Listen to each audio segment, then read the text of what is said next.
My name is Rens from the Schoot. I'm a consultant of this department. Maybe you can introduce yourself very briefly. I'm Laurence Frank, and I'm also working on that department, and I'm a researcher in social sciences, and I'm acting as a consultant for the faculty, and we're here to present a problem that we encounter many times. Okay. My name is Peter Luchtig. I'm working as a PhD student, and I'm working as a consultant for students in psychology and other social sciences who are writing their thesis. And they often consult me with statistical problems. Sometimes these problems are very easily solvable, but sometimes they aren't. And so we now do have a problem that we would like to have some advice on from you. Okay. Now, before we start with your problem, I first describe what a consultation is about in this apartment. My role is to advise you. So the final decision, it's up to you. It's only advice, and you can do with it whatever you want to do with it. Next, this is not about writing an article, I think, so we do not have to discuss the co-authorship or something like that. We have approximately 20 minutes time, I guess, for this consultation. If it takes longer or if you need more time, we just make new appointments for it. Do you have questions about this? No? I think we can go ahead. Okay, well, let's first describe your problem, your consultancy problem. Yeah. Maybe you can start, Laurence, or Peter? Yeah. Peter? Okay. Well, we have two problems, but we feel they are very similar at heart. So that's why we came together. The problem is we face is that people, researchers and students consult us with a problem that is maybe easily solvable. We would, if this would be our problem, we would know how to solve it. So, but that isn't a problem. Usually, applied researchers don't have a lot of knowledge about statistical techniques, and so in our case, researchers and students come up with a problem that requires quite an advanced technique. So as an example, we can say that, for example, a student would like to do a structure equation model, or a researcher would like to would have a theory that would require multi-level modeling. But these researcher and student are not aware of these techniques. They're not. They don't know how to work with them. They don't know how. They're not aware of the technique at all.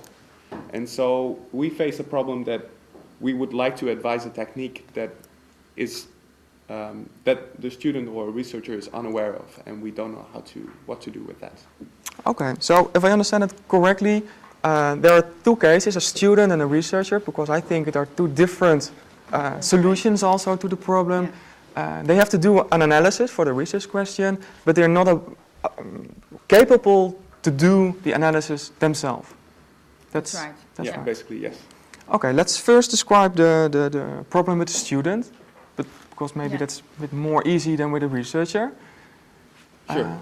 No, the student came up with the problem. He for his thesis was doing an experiment with, or it wasn't an experiment. He was doing some sort of survey with a group of primary school children. It was one class of children, so there were about 30 children in that class. And he was measuring their scholastic achievement, and it was measured through some tests. It was a validated test from the Dutch CITO Institute.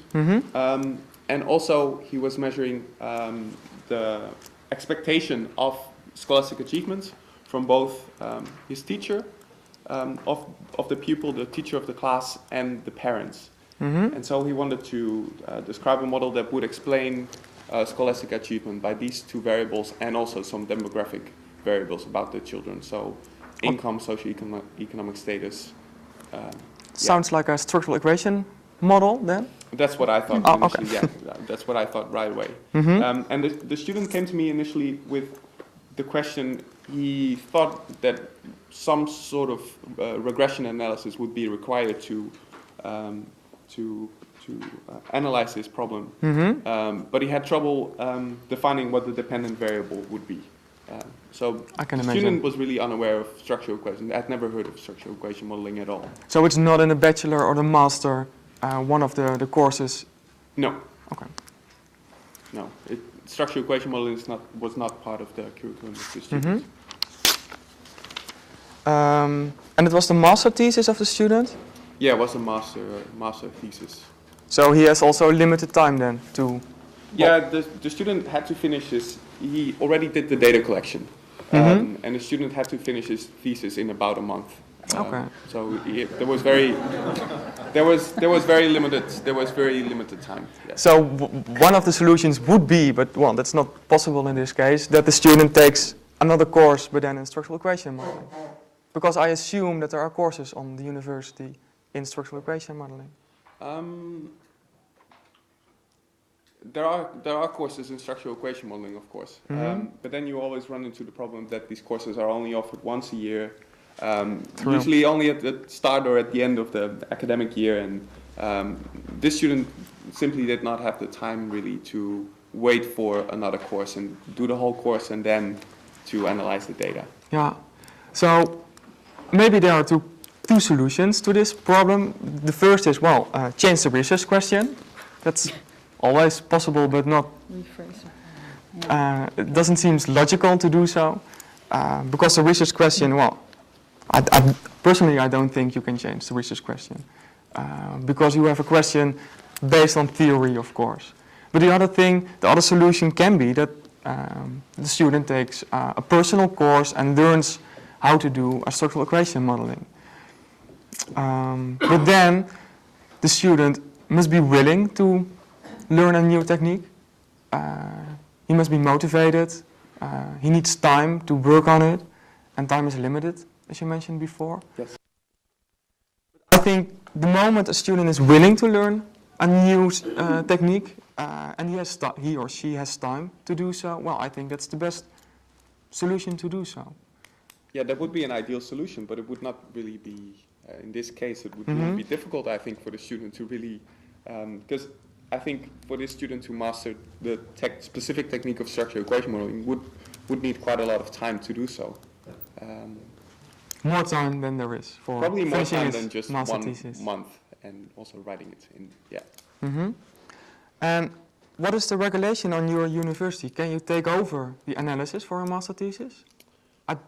I'm not sure about that, actually.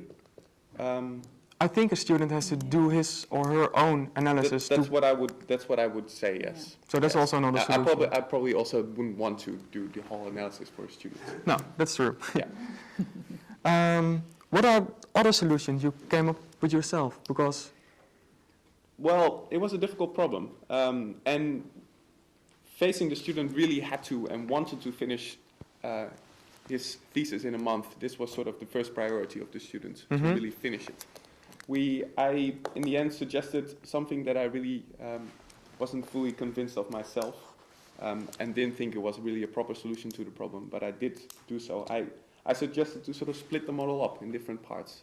So to run 3 separate models with 3 different dependent variables, and then have a regression model.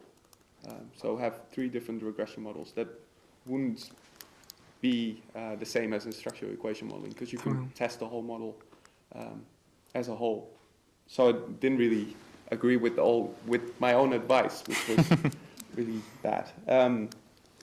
But I did advise this to run 3 separate regression models. okay, I'm not fully aware of the implications of this solution. What kind of information you lose the moment you go from a structural equation model to a regression model.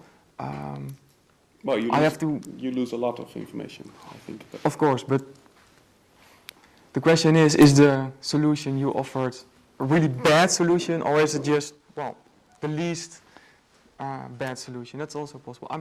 I have to dig in the literature and discuss it with some colleagues of mine, what the implications are, because I'm not really sure if it's possible to go from a structural equation model to a regression model.